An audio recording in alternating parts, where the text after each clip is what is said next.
اعوذ باللہ من الشیطان الرجیم بسم اللہ الرحمن الرحیم فَإِذَا نُفِخَ فِي الصُّورِ فَلَا أَنْسَابَ بَيْنَهُمْ يَوْمَئِذٍ وَلَا يَتَسَاءَلُونَ۔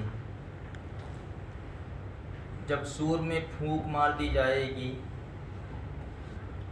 تو ان کے درمیان رشتہ داری کچھ کام نہیں آئے گی اس وقت، اور ایک دوسرے کو پوچھیں گے بھی نہیں۔ قرآن کریم کا 18واں پارہ سورہ مومنون، اس میں اللہ تبارک و تعالیٰ نے بڑی زبردست بات فرمائی ہے۔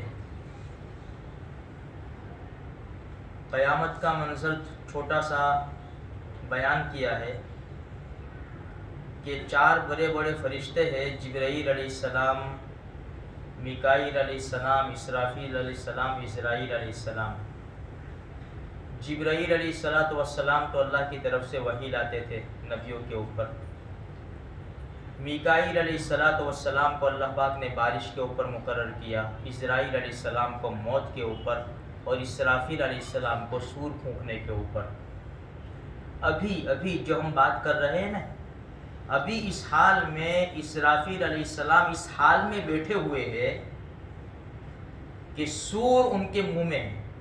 سور سینگ کے شکل کی بہت بڑی چیز ہے، ان کے منہ میں ہے، اور ان کی نگاہیں یوں لگی ہوئی ہے کہ جیسے اللہ حکم دے فوراً میں پھونک مار دوں، جس کو قرآن کہتا ہے سورہ یاسین میں بھی ہے، وَنُفِخَ فِي الصُّورِ فَإِذَا هُم مِّنَ الْأَجْدَاثِ إِلَىٰ رَبِّهِمْ يَنْسِلُونَ۔ جب سور میں پھونک مار دی جائے گا، دیکھو 2 مرتبہ سور پھونکا جائے گا۔ جب پہلی مرتبہ سور پھونکا جائے گا، دنیا چل رہی ہوگی، لوگ اپنے اپنے کاموں میں مشغول ہوں گے، مسلمان نہیں ہوں گے۔ قیامت یہ اللہ کا اتنا بڑا زبردست انعام ہے کہ قیامت مسلمانوں کے اوپر واقع نہیں ہوگی، قیامت تو غیر مسلموں کے اوپر واقع ہوگی۔ دنیا میں جب تک اللہ اللہ کہنے والا ایک بھی رہے گا، قیامت نہیں آئے گی۔ اللہ کا بہت بڑا احسان ہے، ورنہ قیامت کے منظر بڑے ہولناک ہے۔ اللہ پاک نے مسلمانوں کی حفاظت کر لی، اسی لیے جو پہلے کے حالات ہیں، قیامت سے پہلے کے حالات، وہ سورہ کہف پڑھنے سے ہٹا دیے جائیں گے۔ اس لیے سورہ کہف جمعہ کے دن ضرور پڑھیں، اگرچہ ہم نہیں ہوں گے تو یہ جو دنیا کے فتنے ہیں وہ تو ہم سے ہٹا دیے جائیں گے، ہم پڑھیں گے تو ہماری نسلوں تک یہ چلے گا انشاءاللہ، اور نسلیں ہماری پڑھیں گی، اور اس وقت ہماری نسلیں ہوگی تو انشاءاللہ اللہ پاک ان کو قیامت کے ایسے ہولناک منظر سے محفوظ رکھے گا۔ تو پہلی مرتبہ جب سور پھونکا جائے گا، دنیا پر چل رہی ہوگی۔ اب یہ سور کی آواز شروع میں بڑی اچھی شیرین ہوگی، میٹھی آواز ہوگی، پھر یہ آواز بدلتی جائے گی، اتنی خطرناک اور ڈینجر آواز ہو جائے گی کہ لوگوں کے کلیجے پھٹ جائیں گے اور مر جائیں گے، اتنی خراب آواز ہو جائے گی۔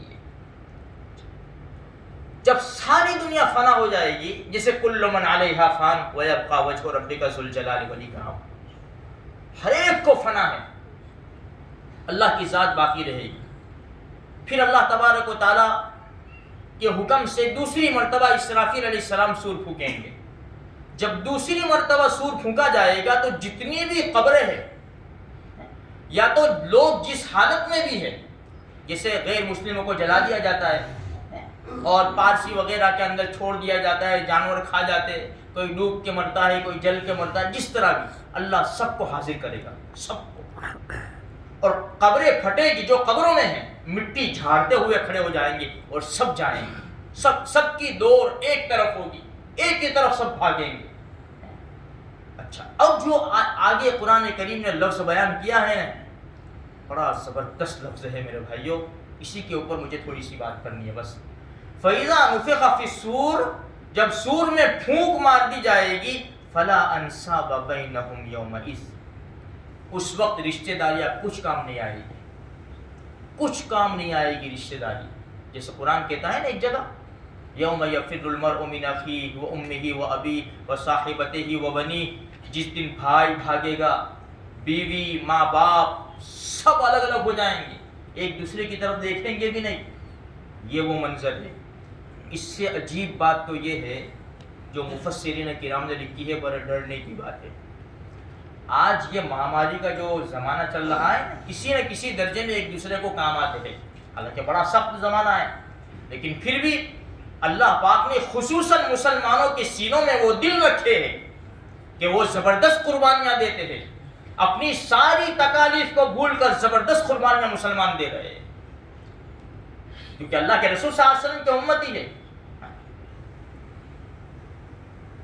کسی نہ کسی درجے میں ایک دوسرے کے کام آ جاتے ہیں، اور خصوصاً میاں بیوی ہے، بھائی بہن ہے، رشتہ دار ہے، پڑوسی ہے، ایک دوسرے کو تھوڑا سا معاف کرنا جانتے ہیں۔ لیکن یہاں پر مفسرین کرام نے بڑی عجیب بات لکھی ہے کہ آدمی کو لا کر کھڑا کر دیا جائے گا ساری کائنات کے بیچ میں، اور اعلان ہوگا جس کا حق اس کے اوپر ہے وہ آ جائے۔ لکھا ہے تفسیر کی کتابوں میں کہ اگر بیوی کے اوپر شوہر کا حق ہوگا نا تو شوہر بڑا خوش ہو جائے گا، چلو اس سے حق ملے گا مجھے، اور اگر الٹا ہوگا تو بیوی خوش ہو جائے گی۔ باپ بیٹے کے بارے میں اگر باپ نے حق ادا نہیں کیا بیٹے کا تو بیٹا خوش ہو جائے گا، اور بیٹے نے حق مارا ہے باپ کا تو باپ خوش ہو جائے گا۔ پڑوسی نے پڑوسی کا حق مارا ہے تو پڑوسی خوش ہو جائے گا، آج ملے گا مجھے، کوئی چھوڑے گا بھی نہیں، کوئی دنیا میں تو چھوڑ دیتے ہیں۔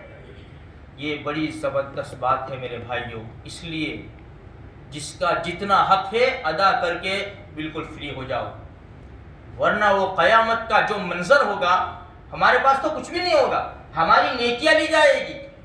اس لیے 2-3 باتیں میں آپ کو بتاؤں۔ سب سے پہلے تو وراثت کا مسئلہ، باپ کے مرنے کے بعد بھائی بہنوں کا جو حق ہے سب کو دے دو۔ دوسرا مسئلہ ہے ہمارے معاشرے کا کہ سسرال، جہاں پر بہو آئی ہے شادی کر کے، اس کو سسرال کہتے ہیں۔ اکثر سسرال میں بڑا ظلم ہوتا ہے، دونوں طرف ہے، لیکن زیادہ تر دیکھو ہوتا کیا ہے اس میں پتہ ہے؟ آپ حیران ہوں گے کہ جس لڑکی کو ہم لائے ہیں نا، جس لڑکی کو، وہ اس کے شوہر کا اس کے اوپر حق ہے، وہ سارے کام اس کے شوہر کے کرے گی، باقی جتنے دوسرے گھر والوں کے کام کرے گی نا، یہ اس کا احسان ہے، لڑکی کا احسان ہے، اور اس کو کرنا چاہیے لڑکی کو، اس لیے کہ شوہر سے محبت ہے۔ محبت کا تقاضا یہ ہے کہ شوہر کے ماں باپ میرے ماں باپ ہیں تو مجھے ان کا خیال کرنا چاہیے، لیکن سسرال والے تھوپ نہیں سکتے اس کے اوپر کہ تجھے سارے گھر کے کپڑے دھونے ہیں، سارے گھر کے تجھے کام کرنے ہیں، ہماری بچی کی ڈیلیوری ہو اس کا بھی سب تجھے کرنا ہے۔ اگر یہ ضروری اس کے اوپر تھوپ دیا، یہ ظالم ہے، ظالم ہے لوگ، اس کا حق نہیں ہے۔ جاؤ پوچھو علماء کرام سے اگر میری بات کا یقین نہ آتا ہو تو۔ کتنی بہو ایسی ہوتی ہے جو سسرال والوں کو پریشان کر دیتی ہے، اس کو بھی سوچنا چاہیے کہ کیا میں اپنے ماں باپ کے گھر اس طرح کر رہی تھی، سب کے ٹکڑے کر رہی تھی، میں سب کو جماعتوں میں بانٹ رہی تھی؟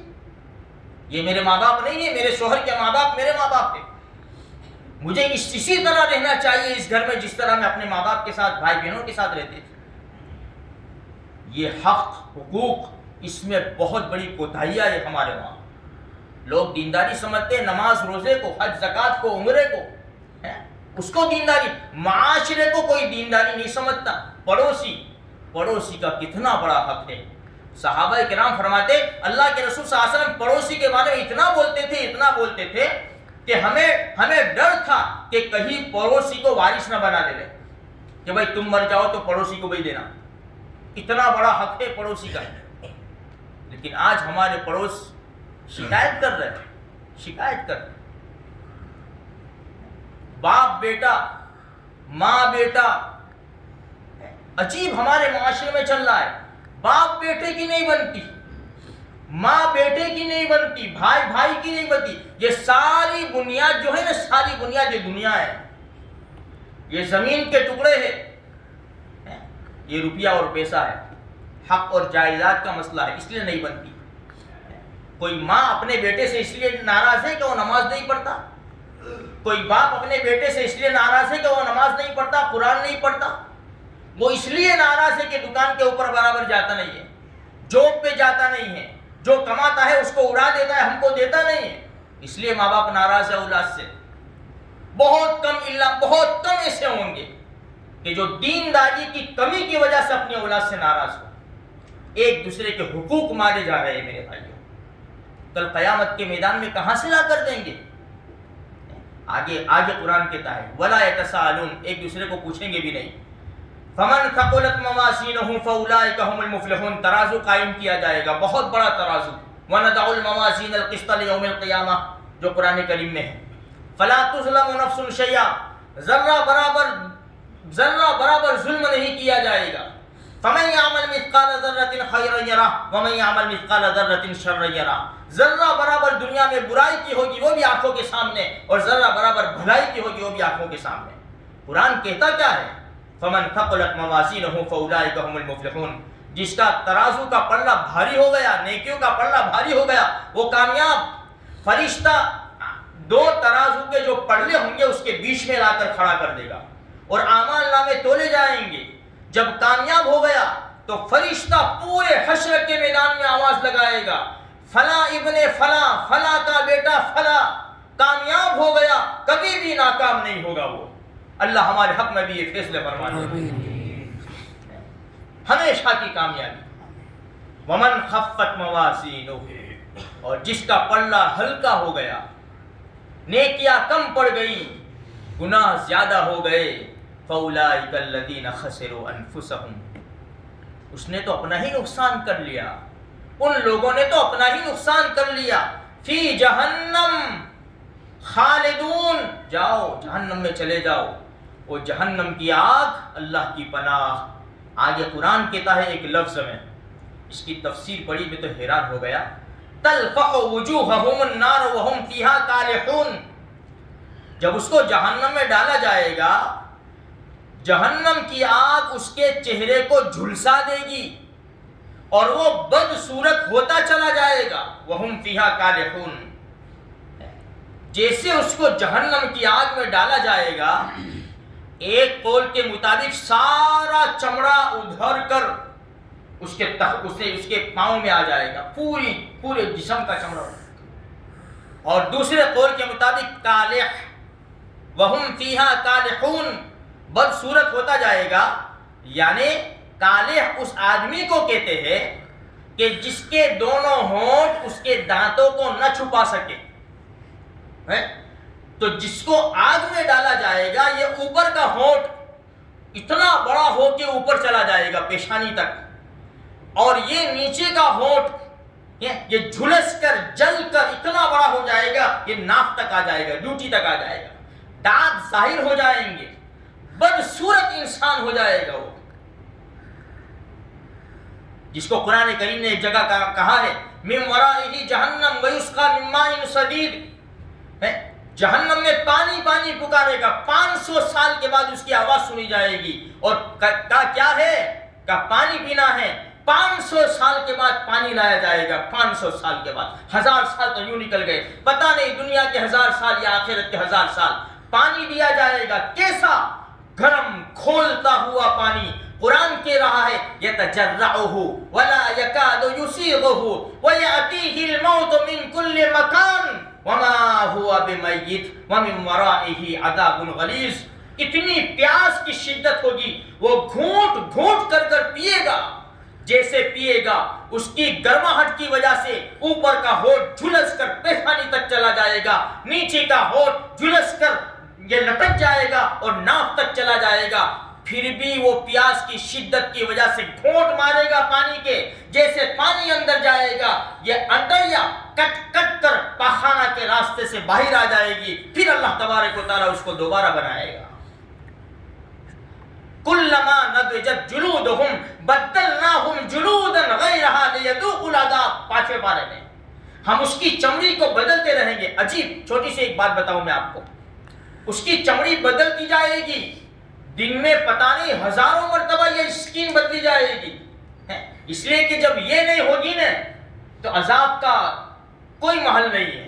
اسی لیے جب آپریشن ہوتا ہے نا تو ڈاکٹر کیا کرتے ہیں؟ انجیکشن لگا کر سب سے پہلے اسکن کو، چمڑے کو سونا کرتے ہیں. یہ چمڑا سونا ہوا پھر اس کا چیر پھاڑ کر کے پھر اندر گھستے ہیں اور آپریشن کرتے ہیں. یہ جب یہ جل جائے گی تو پھر اس کو عذاب نہیں ہوگا. تو قرآن کہتا ہے کلما نضجت جلودہم بدلناہم جلودا غیرہا لیذوقوا العذاب. ہزاروں مرتبہ اس کی اسکن چینج ہوتی چلی جائے گی اور اس کو عذاب دیتا جائے گا. اللہ پاک ہم سب کی حفاظت فرماوے. اسی لیے ہمارا آقا صلی اللہ علیہ وسلم نے جہنم سے پناہ مانگی ہے. اللہ پاک سارے مسلمانوں کے حق میں یہ دعا قبول فرماوے. اللہ ہم سب کے گناہوں کو معاف فرما دے. اللہ تیرے نبی نے فرمایا ہے جنت کا سوال کرو، جہنم سے پناہ مانگو. رمضان کے مبارک مہینے میں ہم ساری امت کی طرف سے دنیا کے کونے میں جتنے بھی مسلمان بس رہے ہیں، آئندہ آنے والے ہیں یا گزر چکے ہیں، سب کی طرف سے ہم بھیک مانگتے ہیں، ہم دعا کرتے ہیں، سوال کرتے ہیں یا اللہ ہمیں جہنم کی آگ سے ہم سب کی حفاظت فرما دینا اور جنت میں ہمارا داخلہ نصیب فرما دینا. بغیر حساب کتاب کے رب تو قادر مطلق ہے، تو تجھے کوئی پوچھنے والا نہیں ہے. ہم سب کو بغیر حساب کتاب کے جنت میں داخلہ نصیب فرما دینا. پیارے نبی صلی اللہ علیہ وسلم کے ہاتھوں جامع کوثر نصیب فرما دینا. ہماری ٹوٹی پھوٹی عبادتوں کو قبول فرما لینا. جزا اللہ عنا محمد ما هو آلہ صلی اللہ علیہ وسلم. آمین.